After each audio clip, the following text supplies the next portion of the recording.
Em nome do Pai, do Filho e do Espírito Santo. Amém. Bom dia. Hoje é sexta-feira, dia 5 de dezembro. É a primeira sexta-feira do mês e nós lembramos do Sagrado Coração de Jesus. A palavra de Mateus no capítulo 9. Naquele tempo, partindo Jesus, 2 cegos o seguiram gritando: "Tem piedade de nós, filho de Davi." Quando Jesus entrou em casa, os cegos se aproximaram dele. Então Jesus perguntou-lhes: "Vós acreditais que eu posso fazer isso?" Eles responderam: "Sim, Senhor."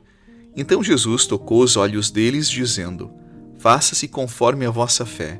E os olhos deles se abriram. Jesus os advertiu severamente: "Tomai cuidado para que ninguém fique sabendo." Mas eles saíram e espalharam sua fama por toda aquela região. Palavra da salvação. Glória a vós, Senhor.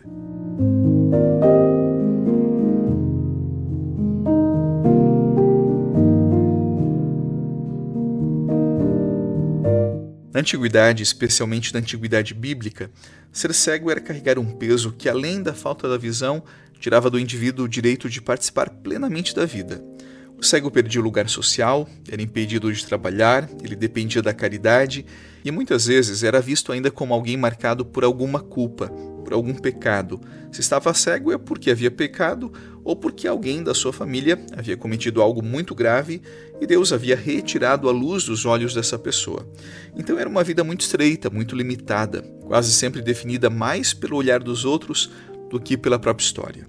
E é dentro desse espaço de exclusão que a palavra fala de 2 cegos que se levantaram e começaram a chamar Jesus com um título reservado apenas ao Messias: Jesus, filho de Davi. Eles não veem nada, mas eles percebem algo muito diferente em Jesus, e essa percepção é óbvio. Ela não vem do olhar, ela vem da alma. E esta percepção, aquilo diferente que perceberam em Jesus, é que os move em direção ao Senhor. E aqui eu quero chamar a sua atenção para a primeira imagem. Eles eram cegos, mas eles caminharam em direção a Jesus e sem a ajuda de ninguém. Aqui é um dos trechos dos evangelhos que são como que um raio-x da nossa alma, das verdades mais profundas do nosso existir. E sabe por quê? Porque há momentos em que você não enxerga saída, você não enxerga forma, você não enxerga sequer um passo adiante, mas ainda assim você caminha. E caminha por quê? Porque há algo dentro de você que não aceita transformar a escuridão em moradia. Nesses momentos a pessoa não avança porque entende tudo. Ela avança porque intui que ficar parada destrói mais do que qualquer tentativa de ajustar a própria vida.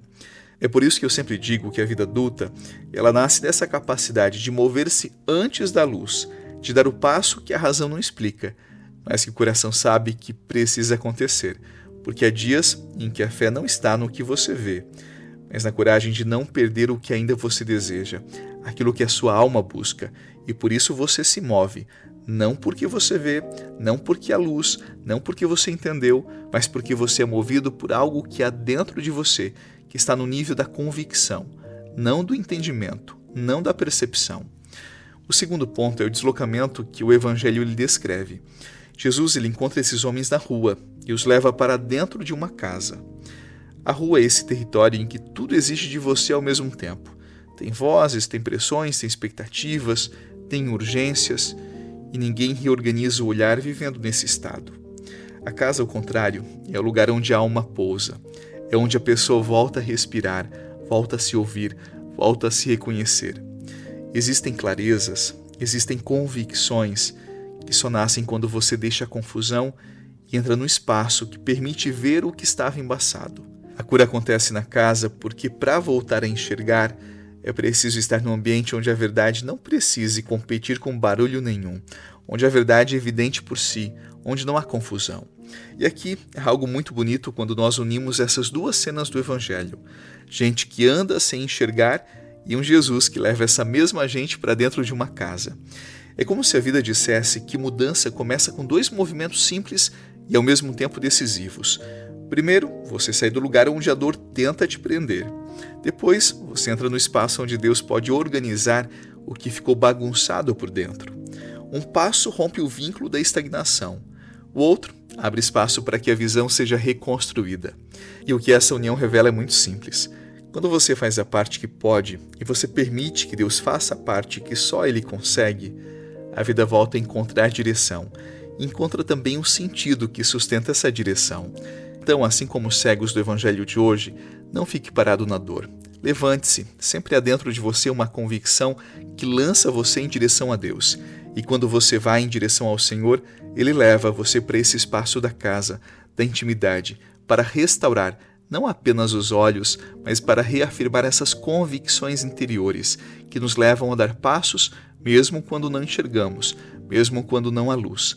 Que a dor não nos roube o horizonte, que a dor, o sofrimento, a solidão, o medo, a ansiedade não nos roubem os passos necessários para irmos em direção a Deus, para que Ele nos devolva aquilo que é tão necessário à vida.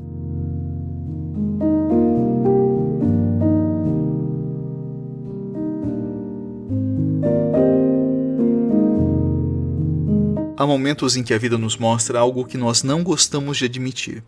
Nem sempre é a dor o que mais pesa, mas o quanto nós deixamos de viver por conta da dor. Em muitos casos, a dor vira um quarto escuro e a gente começa a habitar dentro dele. Foi isso que aqueles cegos não fizeram. Eles tinham todos os motivos para permanecer paralisados, mas escolheram se mover.